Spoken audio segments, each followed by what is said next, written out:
Welcome back to the channel. Welcome back to Mental Health Matters with me. It's a brand new episode, and today we will be going deeper into yet another interesting topic about self-esteem. But this time around, I will be talking about how I overcame my low self-esteem and imposter syndrome. So, first things first, thank you so much to everyone that watched the previous episode. I think a lot of us could relate to that. A lot of us could, somehow connect to that. Out of all the content that I've covered, I think in this last episode, I really felt connected to a lot of people because of the experience that I had in the workplace regarding my mental health. But today I'm back and I'll be going into a low self-esteem, how I overcame a low self-esteem and imposter syndrome. Now let's get into this imposter syndrome thing. Maybe some of you have heard of imposter syndrome, some of you not really, and so on. And number one, imposter syndrome is not a mental illness. Let's get that right. Let's get that clear. It's not a condition. It's not a condition. It's not a mental illness. But what imposter syndrome is a pattern in your behavior. It's a belief that you have, a belief system. If we can get to that point, we can also just call it a belief system, a type of behavior, a type of attitude that you have about yourself and all the things that you put out, what you do, anything that's outside of yourself, your self-expression, how you look, how you interact with other people, everything that is outside of yourself, the attitudes and the beliefs that you have about all of that. And most of the time it's negative. Most of the time you don't have a very good attitude to the self, towards yourself, in regards to how you show up to other people and so on, your image and so on. So let's get started with my experience. First of all, I had a very, very deep struggle with a low self-esteem and a lack of confidence. So when we grow up as children, I think we haven't developed your brain, your image, your mental health is not fully developed. Like, you're not fully developed. You're a child. And it is so hard, particularly in my era in the 90s, because right now, these kids are struggling when it comes to body image because of all that is portrayed out there that is supposedly the perfect body image. I mean, we are in the BBL era. We are in so many eras right now, and children, I really feel for children. I feel for young girls and boys because it's deep. So anyway, I was in the era where I feel like nerele domunyana, like we're just a bit slow. Kids growing up in the 90s, I think we were children, we were kids, you'll just go out and play, you'll just be a kid. What else could you be? You are just a kid, right? And I don't think, of course, social media was not as advanced as it is right now. I don't think we were too exposed to how you need to look. And I don't think personally for me, I worried about that. I didn't worry about that. I don't recall. And I remember in that era, it was the music video era. Like, you would watch music videos all day and it was nice. There were trendy songs, of course, and whatever. And if you see this girl or this lady on the music video, For me, I don't think I was like, you know, I need to look, I need to look that way. Yeah, maybe I would just like think, oh, what if I grow up and I'm actually like in a music video? A kid would just imagine themselves being anything really. But I don't think that I had that much pressure to say, yo, I need to look like this. I was just a kid. So growing up, I had very bad experiences of particularly adults having to comment about my body, my weight, the way I look, and so on. And I'm talking about a number of adults, and I'm talking about things that were said to me that were very direct, very mean, very evil, very hurtful. From things like, you look ugly, like an adult, a whole woman, aging woman, would tell you that you look ugly, you know, um, you're too thin, because I have a small frame. I'm not a petite person.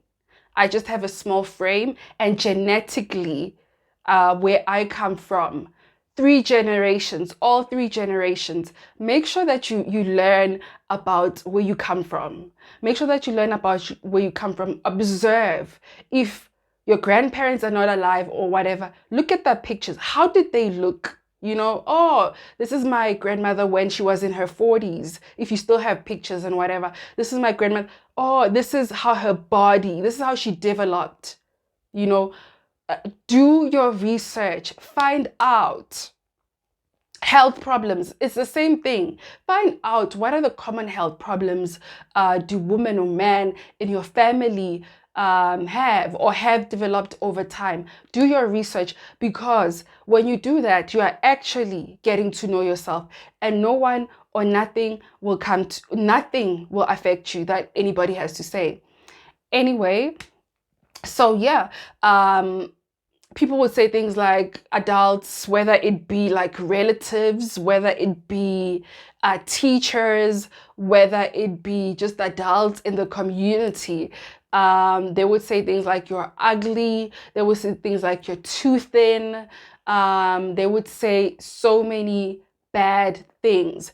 And at that point, I did not care as to what other kids think of me.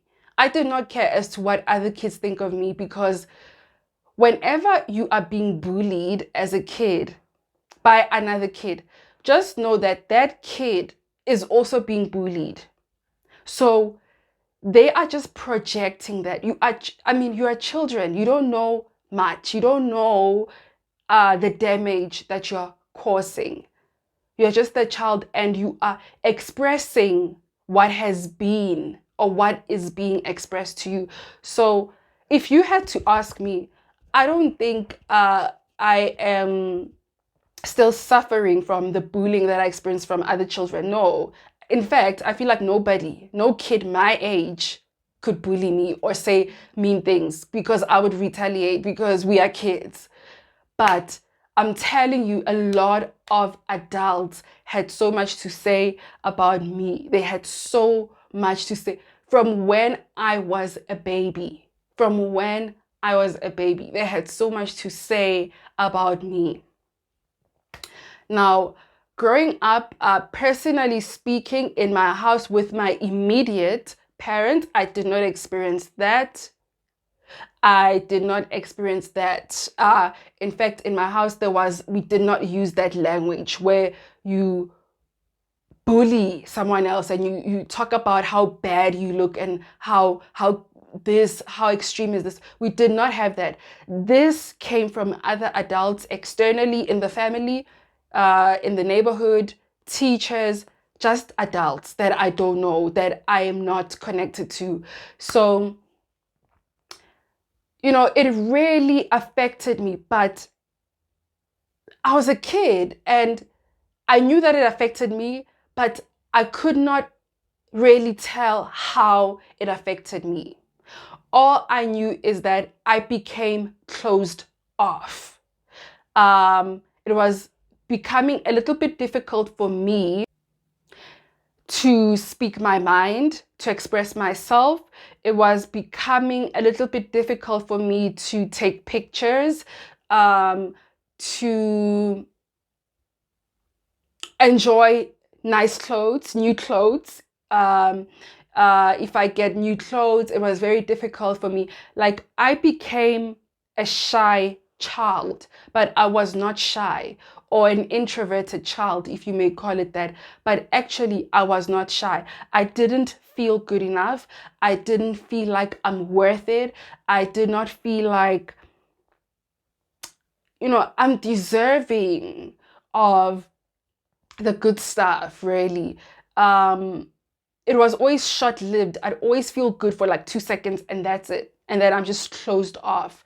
And that carried on. That carried on when I was a teenager. That carried on when I started university. And in the university, higher education kind of environments, you get people that believe that they are the it girl, it guy, whatever. And so many characters. There are just a lot of characters that are involved in that kind of space. And it carried on. I believe that it carried on. I continued to be that way. So it was just extremely hard. I became almost invisible. I felt comfortable being invisible and not being seen and not being in the spotlight and not acting like I'm seeking some sort of attention. And naturally, I'm a people's person. I get along with anybody.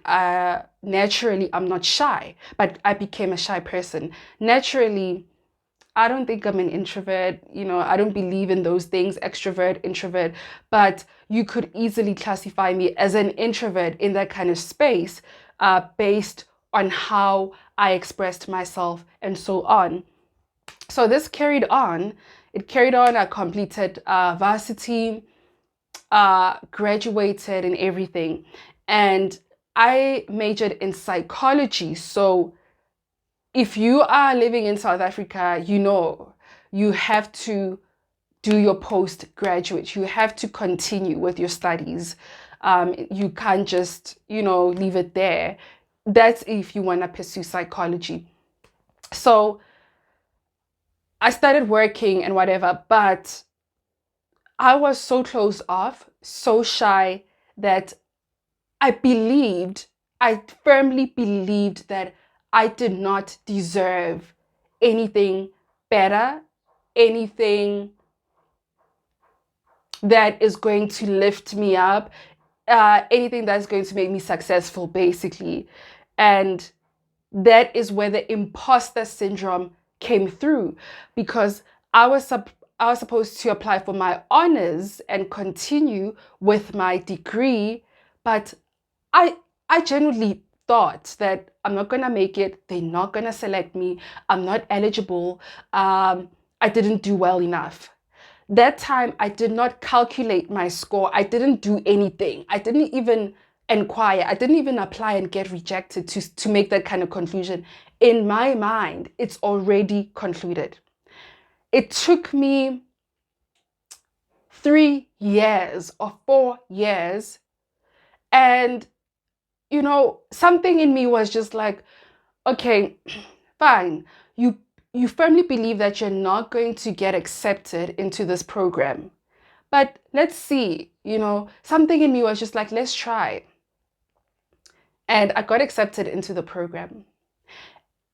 I couldn't believe it. I calculated my score, I calculated everything, and I was eligible. This was 3 years later. I wasted 3 years of my life thinking that I'm not eligible, thinking that I will not get accepted, thinking that I will not make it. And I had no proof, but in my mind, in my mental health system, it was already finalized. I had finalized it. I'm not good enough. They're not going to accept me. They don't like me. Period. And I was devastated when I found out that actually you should have applied, bro. Like, you should have done this a long time ago. You should have at least calculated everything to confirm as to whether they are going to accept you or not. Instead of believing something that is not true, believing a false idea of who you are. That is when my life changed, because I realized, I was like, okay, let's take a look at how this thing started. You were a kid, you had mean people, evil people, bitter people that had some bad things to say to you. You believed that. You went on, you went on, you went on. You isolated yourself. You kept yourself closed up. You didn't want to be seen. You were invisible, da da da da. And something that is literally going to change your life was delayed because of what you believed about what was said about you. Not something that has been proven. The institutions, the universities didn't say that you're not eligible. Something that some people had to say about you. What if I never ever continued to pursue my education firmly, simply because I believed something that was not my truth? That is when my life changed. And listen, my life did not change, or my self-esteem or my belief system did not change the next day. I struggled. I struggled. I had to slowly come out. I had to slowly come out. I had to slowly come out. Even the idea of creating content, for me, I felt like I'm going to be putting myself on a platter. I'll be putting myself for the world to scrutinize me and whatever. And yes, people do scrutinize you, of course, if you are on these platforms and whatever. But I have a purpose. I have a purpose. I don't care. I have a purpose. And when it's time for me to go and leave this world, I don't know about you, but I firmly believe it's going to haunt me. The fact that I had so many talents and skills and things. I could help people. I could reach out to people via social media or whatever and help them with their own mental health. And I didn't do it because of what some old person had to say about me. So that is when my life changed. And every day I had to remind myself of that experience.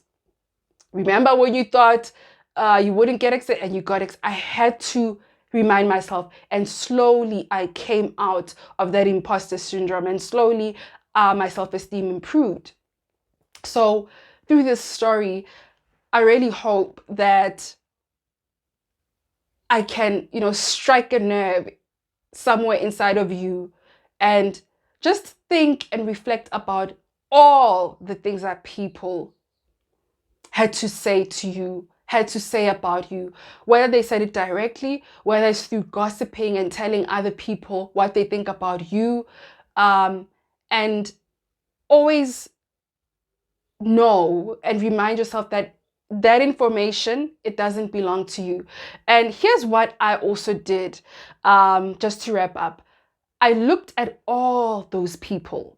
I sat down, I analyzed all those people. I analyzed their lives. I analyzed how they carry themselves. I analyzed everything, how they look. And I'm not trying to be some type of way, but I realized that these people that had said the most outrageous things to me were broken. They did not feel good about themselves. The same thing that they did to me was done to them as kids. Now they grew up and they became adults. And when you're an adult, you are in your power. You're in your power.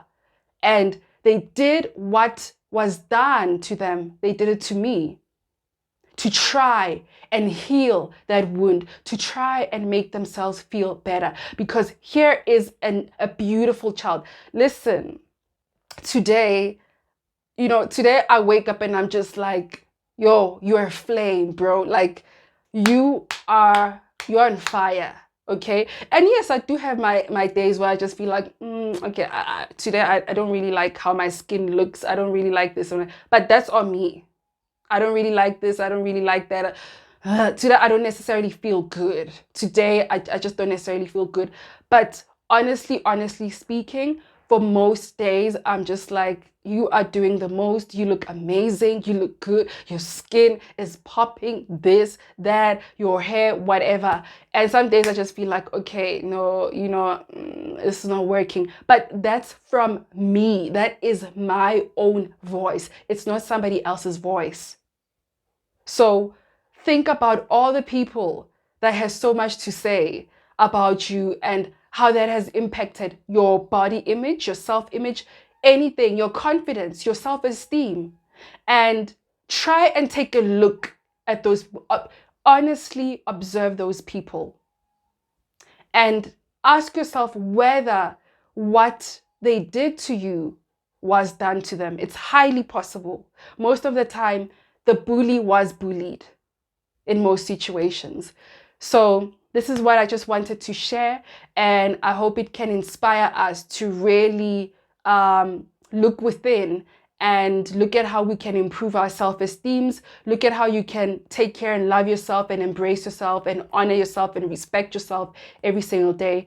Thank you so much for tuning in. I will definitely see you next time, and please take care of your mental health. See you soon.